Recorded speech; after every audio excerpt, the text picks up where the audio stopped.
Mis adorados y queridos corazones, tengan todos ustedes muy buenos días, buenas tardes, buenas noches, dependiendo el lugar y el país donde tú te encuentres. Para mí aquí en Perú es buenas tardes. El día de hoy, mis queridos amores, quiero responder a una persona que de verdad no la conozco, pero que me ha pedido ayuda y que se encuentra en este momento confundida, preocupada y diría la palabra desesperada, porque eso es lo que me ha hecho sentir a mí el día de hoy.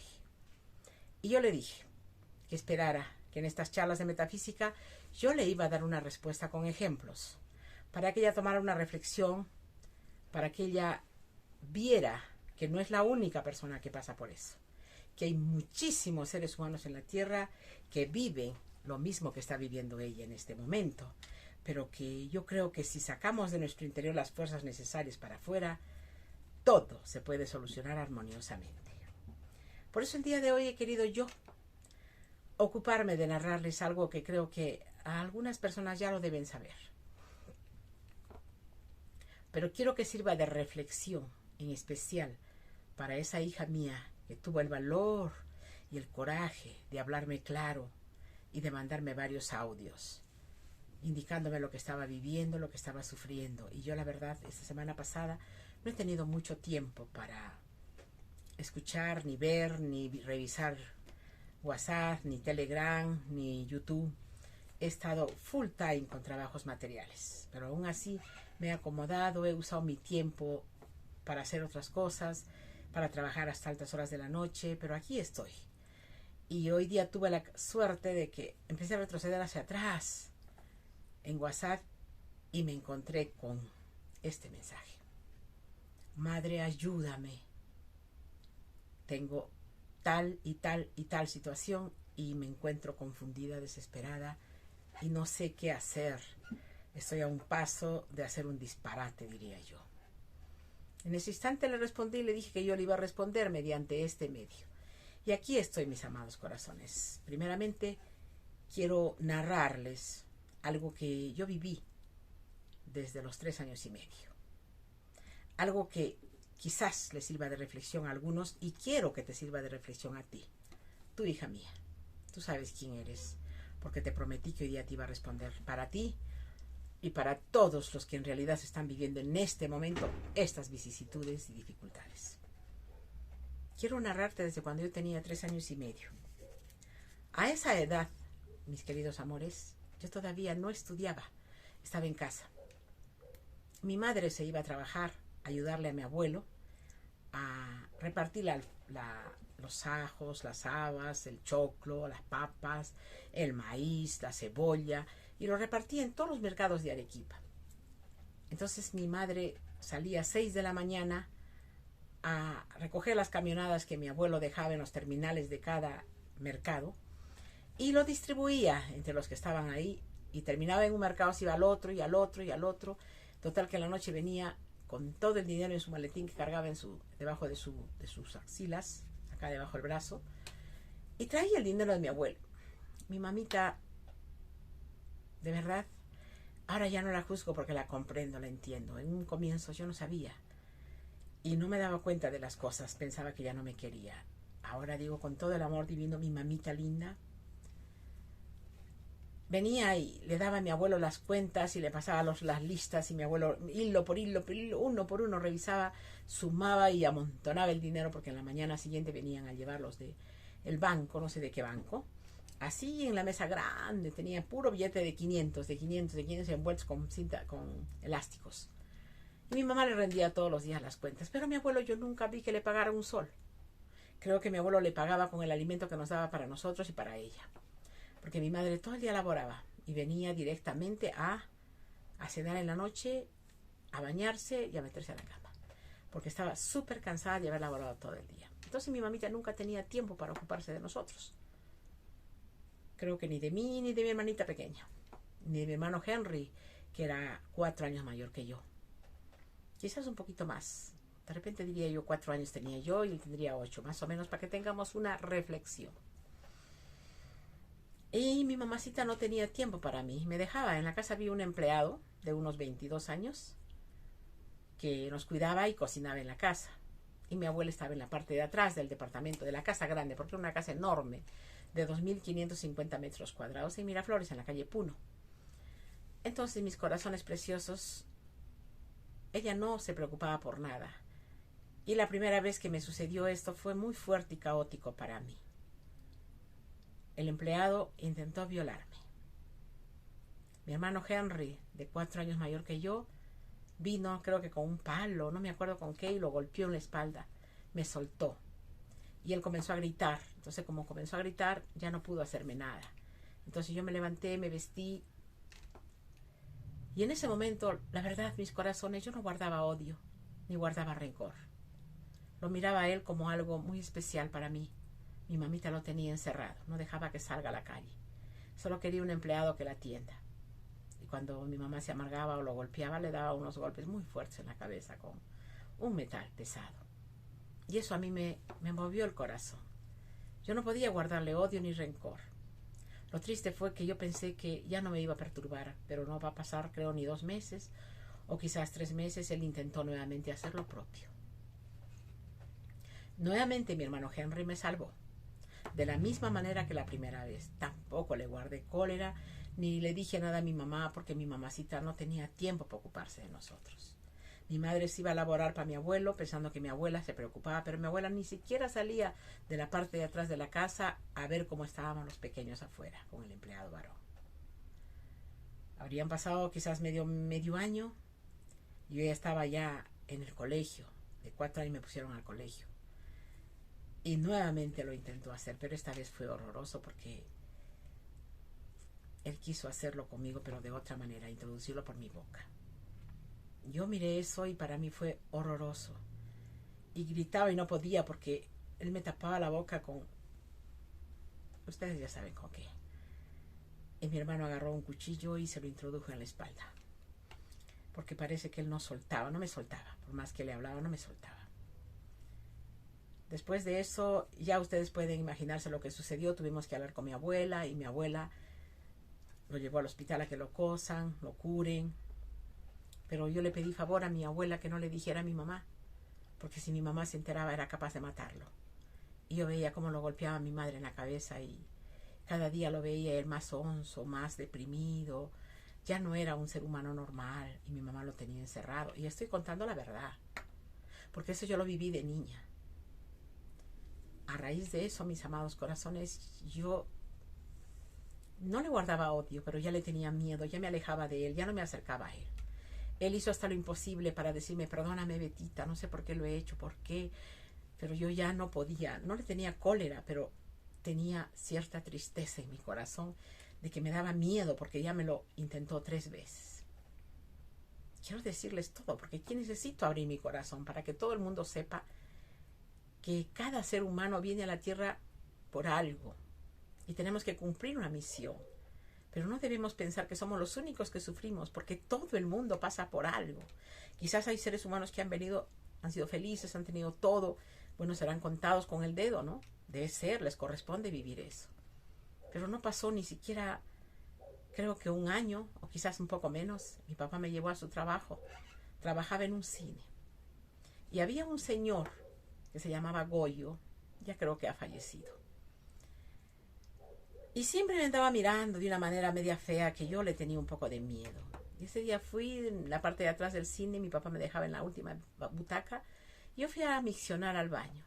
Y en eso vi que entraba Goyo y nuevamente quiso hacer conmigo lo que Víctor intentó hacer la última vez. Y esta vez fue ya demasiado feo para mí. Ya yo vi todo esto aquí en mi cara y me sentí, era una niña yo.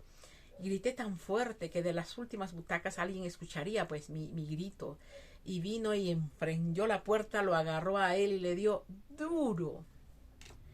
Yo me senté, no sabía qué hacer, estaba mareada, quería caerme, la verdad no sabía qué hacer. Ya esto me estaba pasando por 4ª vez. Agarré, me arreglé, me acomodé mi ropa porque creo que hasta la truza me la rasgó. No sé, ni me acuerdo ya cómo fue, la verdad, prefiero no recordar. Y subí donde mi padre y no le dije nada. Pero, hijita, ¿por qué no ves la película? no, es que no quiero descansar, quiero dormir acá, papá, quiero estar en donde trabajaba él, en lo que le llamaba el cuarto de operación, donde pasaba la película, porque él era operador. Y desde ese día ya no quería ir al cine, porque ya tenía miedo de que me encuentre con el, ya ni me acuerdo su nombre, Goyo. Y no, tampoco no le dije a mi padre, porque mi papá era capaz de decirlo, hacerlo votar, no sé, yo no quería que nadie ocasionara problemas. De repente era muy tonta. O de repente mis sentimientos de acá adentro no eran de odio, no eran de rencor. Y lo viví. Ya me alejé del cine porque ya tenía miedo, ya me daba pánico. Si yo sabía que volvía a ir, me podía volver a pasar lo mismo y las cosas no eran buenas para mí. Entonces me alejé. A raíz de ese día, mis amores, quiero comentarles algo más. Toda mi vida fue de prueba en prueba, de prueba en prueba. Quizás no de esa calidad de prueba. Quizás de ver que maltrataban a las empleadas que habían en mi casa. Cosas muy fuertes que en este momento no les puedo contar, que habían hecho mi familia. Una prima que tenía yo, que también se sustrajo una niña y la tenía en la casa de empleada y también la tenía con la puerta cerrada. Y yo no podía hacer nada porque no me permitían. Yo quería quejarme, a ir a la policía para hacer algo. Pero yo viví esa congoja aquí en mi corazón todos los días. Pero decía, Dios mío, ¿cuándo? Yo me sentaba en el patio de mi casa en la tierra y me arrodillaba, abría los brazos y decía, Padre mío, ¿hasta cuándo voy a ver esto? ¿Hasta cuándo voy a mirar que mi prima hacía cosas? Tampoco ya no está en la tierra. Ella se llamaba Flor. ¿Hasta cuándo voy a ver estas injusticias que le hace una niña de 3 años y medio? Y yo sufría cada vez que le hacía. Si me pongo a contar lo que yo miraba, era demasiado fuerte, horroroso, diría yo. Y así sucesivamente, como esa situación, habían otras situaciones que yo veía que mi madre hacía con el empleado Víctor. Y no solamente con él, sino con otras cosas más fuertes que sucedieron. Mi mamá no tenía tiempo para ocuparse de nosotros, solamente se dedicaba a atender a mi abuelo. Iban pasando los años, mis amores, y las pruebas para mí de una tras de otra, de una tras de otra. Mi abuelo no le daba importancia a las mujeres. Mi abuelo creía que la mujer solo servía para cocinar, para lavar y para planchar. Mi abuelo no era una persona que tenía sentimientos nobles. Tenía muchísimo dinero. No nos faltaba en la casa nada. El alimento era, la comida era perfecta. Había de todo para comer: fruta, verduras, carne en exceso, leche, queso, huevos, todo. Los empleados que trabajaban cocinaban bien, atendían bien en la casa, pero mi abuelo nunca nos ha festejado un cumpleaños, nunca nos ha comprado un regalo de Navidad, nunca me ha dado a mí un regalo especial por algo, jamás. Mi abuelo creía que porque nos ponía la comida en la mesa eso era todo. Nunca se preocupó de decirnos te quiero. Cuando tú te acercabas a decirle te quiero, el caballero un poco que no le agradaba, le incomodaba. Él vivía solo para su esposa.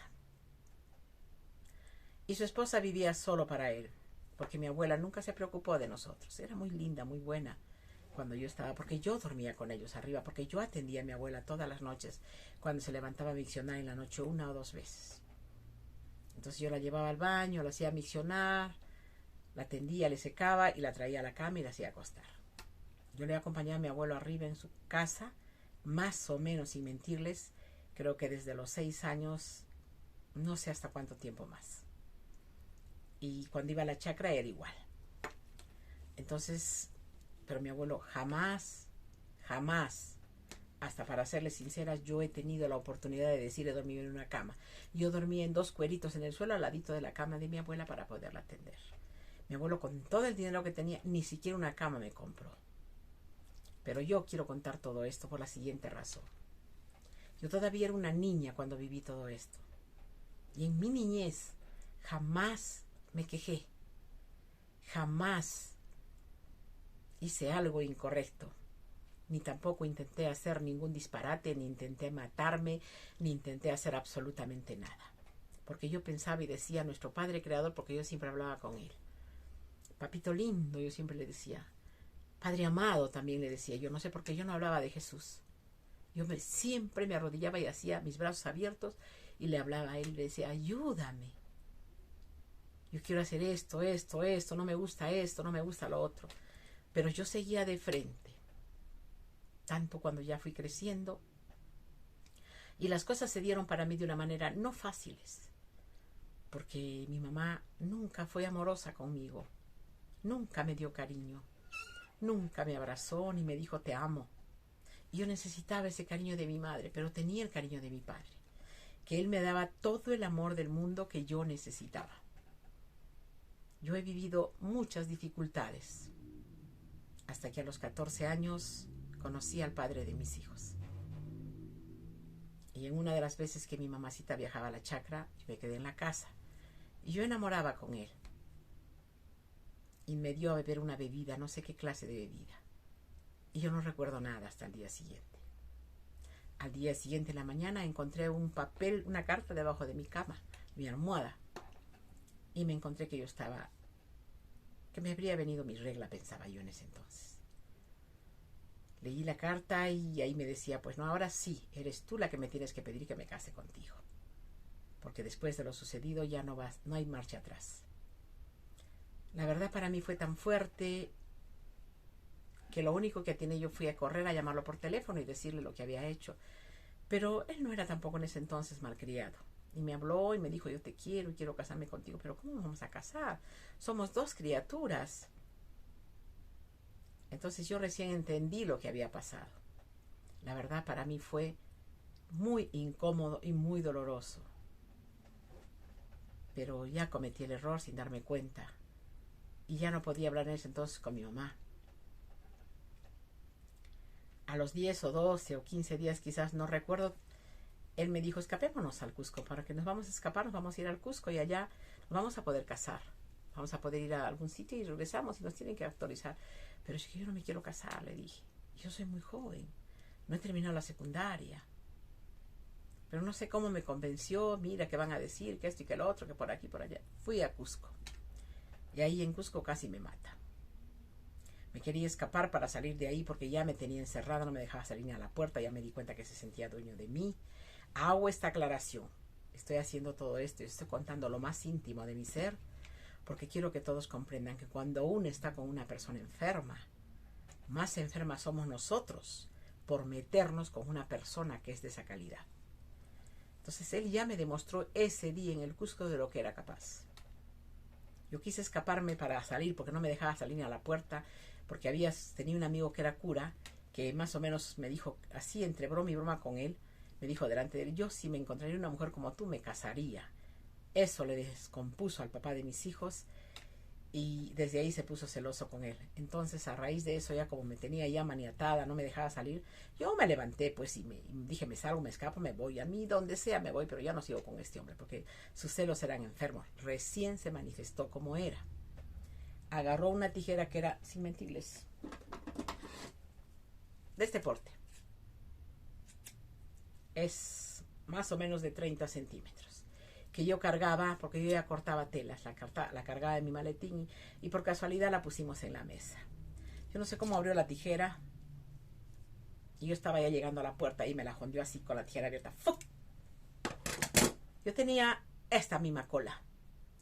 Pasó por acá, salió por acá la tijera y mi pelo quedó enredado ahí en la puerta. Y la tijera había entrado más o menos unos 8 centímetros, se entró en la madera. Tan fuerte que parece que atravesó hasta la parte de atrás. Ustedes se han puesto a pensar, mis corazones, ¿qué habría pasado si es que esa tijera, en lugar de irse por ese lado, se hubiera ido a la mitad de mi cerebro y mi cabeza? Creo que no lo estaría contando ahora. Pero yo lo conocí en ese momento y yo cometí un error muy grande. Cuando ya supe que él era así, yo debía apartarme de ese hombre definitivamente. Pero fue el momento en que yo me enfermé. Sí, me enfermé de él, porque le acepté, lo comprendí, lo perdoné. Entonces, cuando ya agarré y lo perdoné, de cólera de lo que le había aceptado el perdón, agarró mi mano y la amarró en la mesa y con la misma tijera me dio tan duro que toda esta parte de acá me la reventó y me produjo sangre. Seguiría contando muchas cosas más, pero no, yo me enfermé de él y eso es lo que no quiero que ustedes se enfermen de esas cosas. Porque desde el momento en que tú sigues con un hombre enfermo, es porque tú ya estás enferma como él. Y si tú aceptas los horrores que te hace esa persona, es porque tú ya caíste en el pecado de que te enfermaste como él. Y mientras no sueltes eso, tú nunca vas a poder ser feliz. Y desde ese momento comenzó mi calvario. Me casé, me acuerdo tanto, el 21 de enero del 1970. Ese mismo día él me bañó en sangre, me hizo arrastrar con mi pelo toda la casa. Y si sigo contándoles, me canso. Desde ese día mi vida fue un infierno. Nunca fui feliz. Nunca fui su mujer. A mí me ultrajaba a la hora que él quería y como él quería. Entonces, pero en mi cabeza no había odio para él. Yo sentía que lo quería, eso no era amor, eso era enfermedad. Cuando ustedes sienten que quieren a una persona que se enferma, no es amor. Eso es una enfermedad que te han contagiado y tú has asimilado para ti esa enfermedad y tú estás enfermo de esa enfermedad. Entonces es necesario que despiertes. Y lo digo por la persona que me ha comentado y me ha pedido ayuda. Te estoy contando mi vida, mis cosas, las que yo viví crudamente. Porque así lo viví y yo no quiero que tú vivas esto. Tú estás comenzando, diría yo. En cambio yo lo viví en carne propia. Desde el 21 de enero de 1970 mi vida se convirtió en un caótico infierno. Y no acababa, y no acababa, y no acababa. Yo nunca fui mujer. Simplemente fui ultrajada. Solamente sabía lavar, cocinar, trabajar para mis hijos, porque el papá de mis hijos nunca se ocupó de nada.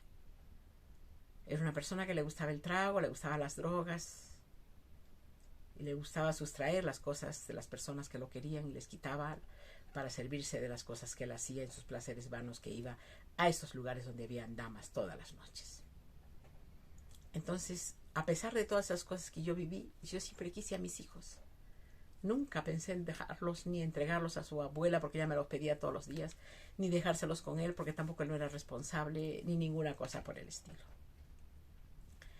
Pero a pesar de todas esas cosas, jamás pensé en hacer algo que me cause daño a mí, porque si me lo causo a mí, también les causo a mis hijos. ¿Qué sería de ellos sin su madre?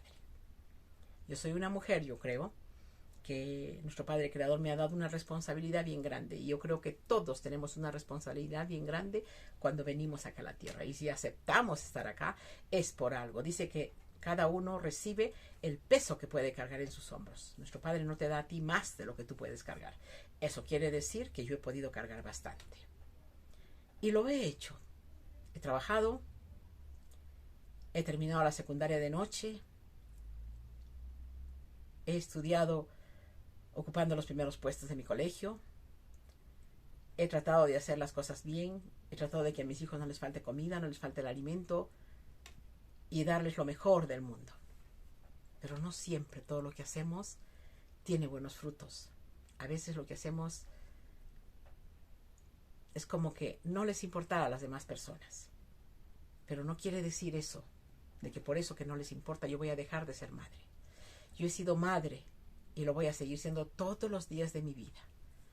Entonces yo quiero con esto llegar al corazón de algunas personas que se den cuenta. No permitan que su pareja los maltrate.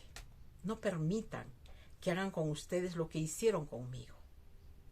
Si yo lo permití fue por ignorancia, quizás diría yo inocencia de mi corta edad, por amor para mis hijos, porque él siempre me decía que si yo intentaba dejarlo, los mataba a mis hijos. Entonces ese miedo, esa presión, ese chantaje me tenía atada, amarrada, humillada, con la cabeza baja. Solo puedo decirles que yo he sufrido mucho, demasiado diría yo. Yo hacía una reunión, digamos, para el bautizo de mi hija, y todo lo que estaba en la mesa lleno de cosas, de adornos, todito lo botaba al suelo y para malograrme el día. Todos los días que venía, porque no venía siempre, venía cuando él quería, nada más cuando necesitaba a la señora para lo que él quería. Pero venía a hacerme daño. Y venía a exigirme que por qué no los vestía todavía mejor, que por qué no les ponía mejor ropa. Pero decía, pero lo que yo gano es más que para eso. Y esto que yo les cosía la ropa. Pero si yo me pongo a desglosar toda mi vida, sería demasiado. No acabaría, creo que ni en todo el día de contarles. Yo tengo mi autobiografía ya llenada en un libro. Ya la registré en The Copy. Me hubiese gustado tanto encontrar una persona que quiere editar mi libro para que pueda yo soñaba con que le iban a hacer una telenovela para ayudar a las personas, mujeres que como yo habrían pasado las cosas que he pasado yo, para que no permitan que nadie las ultraje, ni las maltrate, ni las domine, ni las controle, ni las fiscalice a tal extremo que les chequee hasta lo que ganan y lo que no ganan. Mis queridos amores, yo con todo el corazón que tengo tan grande, me he atrevido a dar hasta acá un mensaje de lo que yo he vivido. Pero hay algo que quiero que rescaten desde este momento. Yo para atrás, desde el momento hasta aquí que les estoy contando, más o menos yo tendría ya, ¿qué les puedo decir? Unos 20 años. Ya tenía creo 3, 4 hijos. Entonces, no guardaba odio. Incluso estudié karate para defenderme de él. Llegué a ser cinturón amarillo, punta verde. Yo me acuerdo tanto. Taekwondo. Pero cuando tuve el momento de enfrentarme a él en uno de mis cumpleaños que estaba en mi casa, él había llegado y me sorprendió que estaba con mi prima y con su hermano festejando mi cumpleaños ahí en la casa con refrescos. Entonces, él prácticamente rompió las sillas, destrozó la mesa, lo partió todo y mi prima me dijo, pero ya has estudiado, defiéndete, sácale el ancho, tú puedes. No podía, corazones. Aprendí a querer mi enfermedad y aprendí a quererlo ahí estando yo enferma. Yo les pido de todo corazón que se autoanalicen. Y si ustedes están viviendo lo que yo he vivido, es porque están enfermos. Tienen que soltar eso. No permitan que las personas, que es tu pareja, te haga lo que a mí me han hecho. Y estoy haciendo esta aclaración porque la persona que me ha pedido ayuda permite que la maltraten, permite que le hagan lo que a mí me hicieron. Entonces yo quiero que tomes el valor suficiente para que tú rompas esas cadenas que te mantienen atada y logres salir de ahí airosa, porque tú no tienes hijos. A veces los hijos son los que de alguna manera inconsciente nos atan. Y tú puedes salir, ya tus hijos son grandes. Entonces tú puedes liberarte de todo eso. Tú puedes soltar todas esas cadenas de dolor.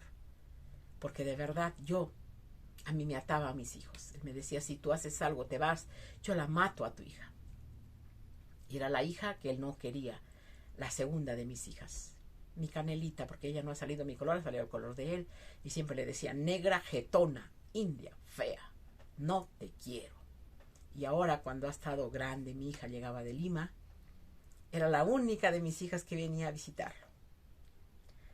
Era la única de mis hijas que venía, le cocinaba y lo atendía. El día que llegaba se iba directo del terminal, se iba donde él a cocinarle, a atenderle, para que él pudiera servirse. Y digo no. A la hija que más despreció, a la hija que nunca quiso, a la hija que insultaba como negra jetona, india, serrana, fea, horrible eres. Yo no soy tu padre. Es idéntica a su padre, los ojos tiene de su padre. Es la que más ha sacado los ojos de él y las pestañas de él encrespadas. Entonces, mis corazones, eso que yo he vivido, no quiero que lo vivas tú. A mí me ataron mis hijos. Yo no lo odio ya lo perdoné. Solo que a veces el recordar un poco te hace como que llenar los ojos de lágrimas. Pero no. Yo tengo ahora ya más o menos control. Estoy trabajando en eso todos los días. Entonces yo te pido a ti, corazón, que me has pedido ayuda. Todo lo que te acabo de narrar es una milésima de lo que yo he vivido todos los días de mi vida. Pero nunca pensé en hacer nada de hacerme daño para mí.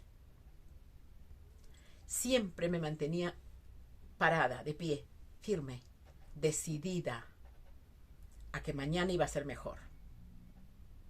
Hasta que tomé la decisión de dejarlo. Y de verdad el día que yo decidí eso fue para mí algo fantásticamente bello. Y eso es lo que yo quiero, que tú tomes la decisión y la reflexión. Te separes de esa persona que te hace tanto daño. Déjalo partir, ábrele las puertas. ¿Qué haces atándote a un hombre que te causa tanto dolor? ¿Hasta cuándo vas a vivir así? Dime. Lo que yo te he contado es muchísimo más de lo pequeñito que tú me has contado. Y yo te he contado una milésima parte de lo que yo viví. Pero aún así me mantenía firme en mi sitio. Sabía que algún día tenía que acabar todo eso. Hasta que terminó. hasta que terminó, mis corazones. Y desde ahí yo ya me di cuenta de que la vida había cambiado para mí. E incluso yo siempre decía, quiero casarme con un hombre que tenga revólver, para que cuando él venga a ultrajarme, él le dispare en la pierna y me defienda. Y fue tanto mi deseo y mi decreto que yo lo pedía, que me casé con un policía. Él nunca usó el arma, porque apenas el padre de mis hijos se enteró que yo me iba a casar con un policía, fue momento suficiente para que él ponga una barrera ahí, y tenía pánico porque sabía que él manejaba revólver. Porque él siempre me amenazaba y ¿para qué voy a repetir esas cosas? Yo ya a él lo perdoné. Ahorita, desde donde está, no le guardo ningún rencor. De repente un día, tal vez, no lo sé, pueda compartirles que él, después de fallecido, vino donde mí para pedirme ayuda. Y con mucho amor yo lo hice, pero ya más antes yo lo había perdonado. Porque en realidad no se gana nada guardando odio y rencor. No se gana nada con la persona como yo, la persona que me ha dicho que lo maldice, que lo insulta, que quiere odiarlo, que no sé qué quiere hacer. Tú te estás haciendo más daño. El carbón te está quemando a ti, no le está quemando a él. Y si tú vives con él es por algo. Hay dos opciones, ya te lo dije. O te separas definitivamente de él y abres las puertas de tu casa para que él vaya y haga su vida independientemente con quien quiera. O definitivamente sigues viviendo con él, pero ya perdonando lo que te ha hecho, perdonando lo que te hace y aceptando y sabiendo que es así el hombre y tú no puedes quejarte porque tú has aceptado eso. Pero no permitas hacer las dos cosas, pues. Seguir viviendo con él y seguir insultándolo. Te estás matando tú solita. Te estás aniquilando por dentro y no eres feliz. Tú dices que me sigues, tú dices que estás conmigo, tú dices que ves todas mis meditaciones, mis charlas y todas las cosas. Entonces ya debes haber aprendido bastante. Y lo más importante, a perdonar. Pero si de algo ha servido lo que yo dices que te he dado, pues demuéstramelo, corazón. Y creo que acá ya te entregué parte de mi vida, una pequeñísima parte. Y sin embargo, con todo el daño que me hizo, si te contara uno por uno todos los acontecimientos como están escritos en mi libro, me cansaría, no me alcanzaría el tiempo para llegar a esto. Ya me estoy pasando de la hora, recién me he dado cuenta. A veces cuando uno conversa no se da cuenta de nada. Espero, mi corazón, que lo que te acabo de decir, lo que te acabo de narrar, te sirva de reflexión. O lo perdonas y lo sueltas a que se vaya. La otra opción, o la perdonas a la persona también, pero la perdonas para vivir con él y para no criticarlo, para no insultarlo, para no guardar cólera, para no guardar odio. Y puedes de repente hacer todo lo posible para que el hombre cambie contigo, pero sabiendo que estás corriendo un riesgo muy grande. Tienes las dos opciones. Tú decides cuál hacer. Yo solo puedo aconsejarte desde la distancia donde me encuentro. Te dije, voy a grabar un vídeo para que te pueda servir de reflexión. Espero que lo que yo acabo de compartirles les sirva de reflexión a muchos de ustedes. Porque creo que a veces siempre es bueno aprender de alguien un poquito más. Todos aprendemos de alguien, mis corazones. Nadie es plenamente feliz. Y si lo somos, hay que valorarlo. Y saberlo, como se dice, darle su lugar y respetar y tratar de hacerlo mejor. Si te llevas tan bien con tu pareja, pues te deseo lo mejor del mundo. Mis amados corazones, ha sido un placer para mí muy grande compartir con ustedes estas charlas de metafísica. Espero que te pueda ayudar en algo. Tú sabes que yo te amo. Estamos en contacto.